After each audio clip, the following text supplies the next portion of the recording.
When we say sensationalize, we're talking about exaggerating for the purpose of uh, directly or indirectly recommending Mm-hmm. a particular perspective. Mm-hmm. Yeah, but the news media, uh, particularly television, likes to play up tragedy, what they view as tragedy, or drama. Bunch of drama queens on TV news now, I'm, and so I'm inclined to agree. Um, but what we lose in that when that happens, if we don't ignore it, what we lose in that is uh, are the real issues that would be applicable to that particular situation. well, and to some extent, we lose our humanity. Yeah. Oh yeah. The ability to function as an individual within a community, to discern between this is my choice. I understand I'm connected with the community, but this is my choice, and I'm the one who has to bear the consequences of this choice. And because or Well, they whoever might the not be the individual only is, ones though. There could be family. There could be colleagues. The people around them also might but have to me, consequences. it's a recognition of concentric circles.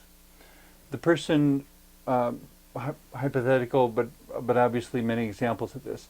The person who has the terminal illness is in the most inner circle. Mm-hmm. It's their choice. Yeah. I would encourage them not to be narcissistic or selfish about it, but to consider that they may be in the center circle alone, but they have concentric circles around them. Well, all right. It may or may not be their choice.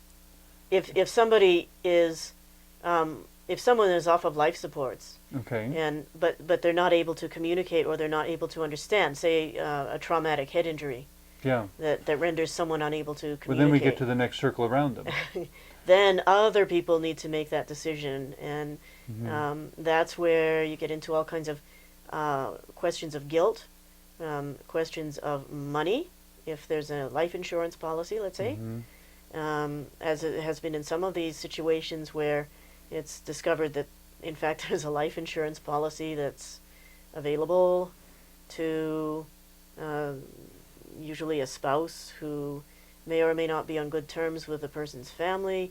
I mean, it gets into all kinds of really ugly things that people deal with, and Which so my the, initial the guilt, response though, is of to the person who actually makes that decision for whether it's some kind of an active euthanasia or some other kind of a life termination.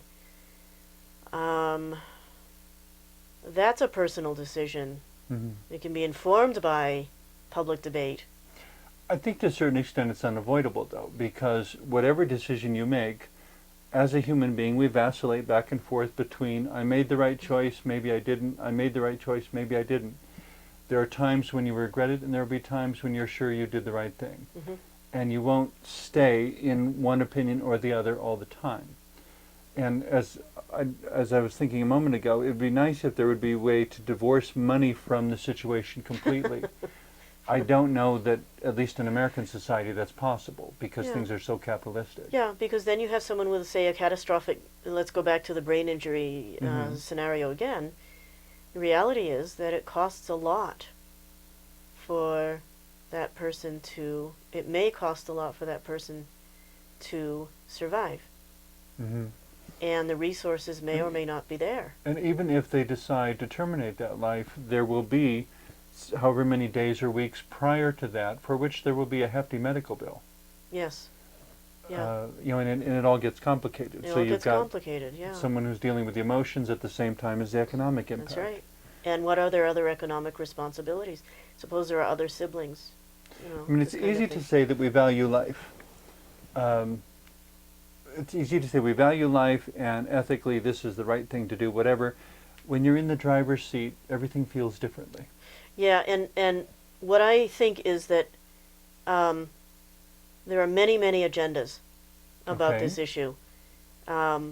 Many agendas, all the way from ethicists who say that certain people with certain conditions should not be kept alive, all the way to the other end of the spectrum, where people say that everyone should be kept alive, and For as long as for as possible, long no as matter possible, what. no matter what.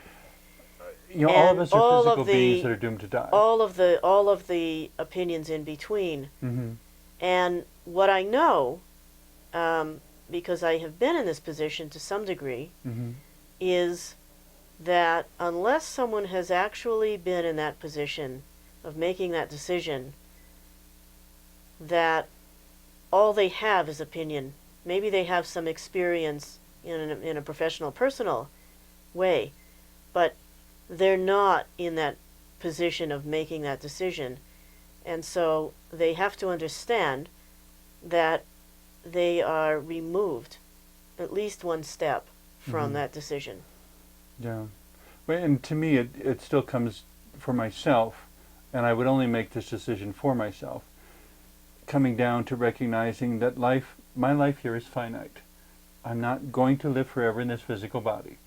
And because of that, what I do value, and the thing that therefore drives my ethics around this, is questions of the quality of life, and Who defines quality of life? and a certain dignity to how the end is embraced. The quality of life, who defines it? This sounds very narcissistic, and I apologize, but I'm back to saying it. I would say the individual needs to define quality of life. The problem, of course, is when you get people who decide that quality of life for them means driving a Cadillac.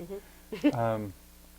Quality of life to me means I have legitimate ways to get my needs met, and I have learned to be content in a modest, realistic sort of way that doesn't make me a burden to all of society around me. But then we come back to the necessity of full and complete and accurate information. And we're still working toward that. Well, yeah.